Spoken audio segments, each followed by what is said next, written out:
ચુમ્મોતેરમી all India police hockey championship રાજકોટમાં રંગારંગ પ્રારંભ. દેશના પોલીસ દળોની ખેલદિલી અને શક્તિનું પ્રતીક એવી 74મી ઓલ ઇન્ડિયા પોલીસ હોકી ચેમ્પિયનશિપનો શુભારંભ આજે રાજકોટ ખાતે ભવ્યતાપૂર્વક કરવામાં આવ્યો છે. ગુજરાત પોલીસ દ્વારા આયોજિત આ 11 દિવસીય પ્રતિષ્ઠા ટુર્નામેન્ટનું ઉદ્ઘાટન ગુજરાતના માનનીય director general of police DGP Shri Vikas સહાયની પ્રેરક ઉપસ્થિતિમાં થયું હતું. ઉદ્ઘાટન સમારોહમાં ભારતીય સંસ્કૃતિની ઝલક દર્શાવતી અલગ અલગ સાંસ્કૃતિક કલાકૃતિઓ અને કાર્યક્રમો રજૂ કરવામાં આવ્યા હતા, જેણે ઉપસ્થિત સૌ કોઈને મંત્રમુગ્ધ કર્યા હતા. સંગીત, નૃત્ય અને પરંપરાગત પ્રસ્તુતિઓ સાથે ખેલ ભાવનાનો ઉત્સાહ ચરમસીમાઓએ પહોંચ્યો હતો. આ રાષ્ટ્રીય કક્ષાની હોકી ચેમ્પિયનશિપમાં દેશના 20થી વધુ રાજ્યોના પોલીસ દળોની ટીમો તેમજ કેન્દ્રીય બોર્ડર પોલીસ, પેરામિલિટરી ફોર્સના જવાનો પણ ઉત્સાહભેર ભાગ લઈ રહ્યા છે. આ મહત્વપૂર્ણ આયોજન પોલીસ જવાનો વચ્ચે એકતા, શિસ્ત અને સહકારની ભાવનાને વધુ મજબૂત બનાવશે. રાજકોટના મેજર ધ્યાનચંદ હોકી સ્ટેડિયમ અને સૌરાષ્ટ્ર યુનિવર્સિટી ગ્રાઉન્ડ ખાતે આયોજિત આ મેગા ઇવેન્ટ 14 ડિસેમ્બર સુધી ચાલશે, જ્યાં દેશભરના શ્રેષ્ઠ પોલીસ ખેલાડીઓ હોકીના મેદાન પર તેમની કુશળતાનું પ્રદર્શન કરશે.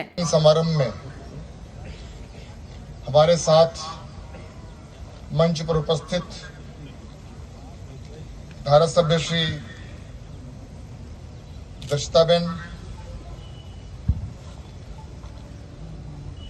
DG armed unit Shri Raju Bhargav, additional DG armed unit. आज रोज રાજકોટ શહેરના પોલીસ હેડક્વાર્ટરમાં 74 ઓલ ઇન્ડિયા પોલીસ હોકી ટુર્નામેન્ટનું ઉદ્ઘાટન સમારંભનું આયોજન કરવામાં આવ્યું. આપણે જાણીએ છીએ કે કેન્દ્ર સરકારની ગૃહ મંત્રાલયમાં એક all India police sports control board છે, જે બોર્ડના માધ્યમથી અલગ અલગ રાજ્યોમાં દર વર્ષે અલગ અલગ રમતોમાં રાષ્ટ્રીય સ્તરની પ્રતિયોગિતાઓનું આયોજન કરવામાં આવતી હોય છે. ગુજરાત માટે અને રાજકોટ માટે ખૂબ ગર્વ અને આનંદની વાત છે કે આ વર્ષે all India police sports control બોર્ડે 74th હોકી ટુર્નામેન્ટ પોલીસની યજમાની કરવાની તક ગુજરાત પોલીસને આપી છે. આજે આ ઉદ્ઘાટન સમારંભમાં અલગ અલગ રાજ્યોના અને અલગ અલગ કેન્દ્રીય પોલીસ બળોના પુરુષોની 24 ટીમ અને મહિલાઓની 8 ટીમ પ્રતિયોગિતામાં ભાગ લેવા માટે આજે હાજર રહ્યા હતા. ખૂબ ભવ્ય ઉદ્ઘાટન સમારંભનું આયોજન થયું.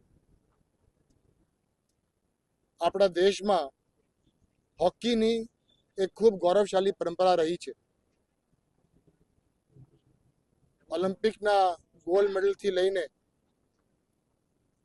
આ પરંપરાને જાળવી રાખવા માટે પોલીસના જવાનો પણ હોકીના રમતમાં ખૂબ ઉત્સાહથી રમતા હોય છે અને ભાગ લેતા હોય છે. દેશમાં હોકીની જે ગૌરવશાળી પરંપરા છે, એની સાથે સાથે યુનિફોર્મ્ડ સર્વિસીસમાં રમત ગમતની પણ એક ગૌરવશાળી પરંપરા રહેલી છે. એ રાજ્ય સ્તર હોય કે રાષ્ટ્રીય સ્તર હોય, પરંતુ યુનિફોર્મ સર્વિસીસ પોલીસ પર્સનલ છે, એ લોકો રમતમાં, ખેલમાં પ્રતિયોગિતાઓનું આયોજન કરતા હોય છે અને ખૂબ ઉત્સાહથી ભાગ લેતા હોય છે. એને કારણ છે કે જે કોર પોલીસિંગ વેલ્યુઝ છે, એકબીજા સાથે સંકલન, એકબીજા સાથે કોઓર્ડિનેશન, એકબીજા સાથે કોઓપરેશન, એકબીજા સાથે અન્ડરસ્ટેન્ડિંગ, એ પોલીસિંગની જે કોર વેલ્યુઝ છે, એ જ કોર વેલ્યુઝ અલગ અલગ સ્પોર્ટ્સમાં, અલગ અલગ રમતમાં પણ જોવા મળે છે. એટલે પોલીસ જેવી બળમાં રમત ગમતનું જો આ પરંપરા છે, એ કોર પોલીસિંગ વેલ્યુઝ સાથે સંકળાયેલી બાબત છે. આજે આપણા માટે ખૂબ ગર્વ અને આનંદની વાત છે કે 74મી ઓલ ઇન્ડિયા પોલીસ હોકી ટુર્નામેન્ટનું યજમાની કરવાનું તક ગુજરાત પોલીસને અને ખાસ કરીને રાજકોટ શહેર પોલીસને મળી છે. ધન્યવાદ.